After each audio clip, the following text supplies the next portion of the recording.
Salam dostlar.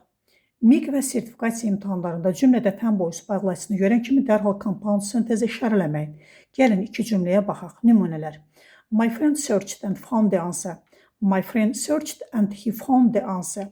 Baxın, hər iki cümlədə and var. Amma birinci cümlə sadə cümlədir. Niyə? Çünki burada and iki müstəqil cümləni yox, sadəcə iki feili, yəni həmciz xəbərləri bir-birinə bağlayır. İkinci xəbərin öz mübtədası yoxdur. İmtahan incəliyi. Compound sentence and fanboys.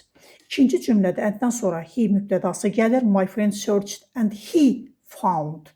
İki müstəqil mübtəda və xəbər olduğu üçün bu artıq compound sentence adlanır. Qızıl qayda.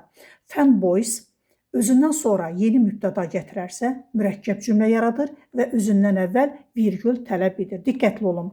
Then sözü fanboysa daxil deyil, o keçid sözüdür. Conjunctive verbdir və özündən əvvəl adətən nöqtəli virgül tələb edir. Example, I was tired, then I went to sleep. Bəs siz imtahanlarda bu xorda fərqlərə diqqət edirsinizmi?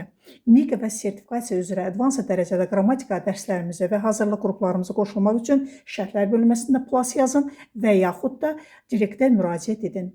Növbəti videoda kompleks sintezin tələlərinə baxacaq. Diqqətinizə görə sağ olun.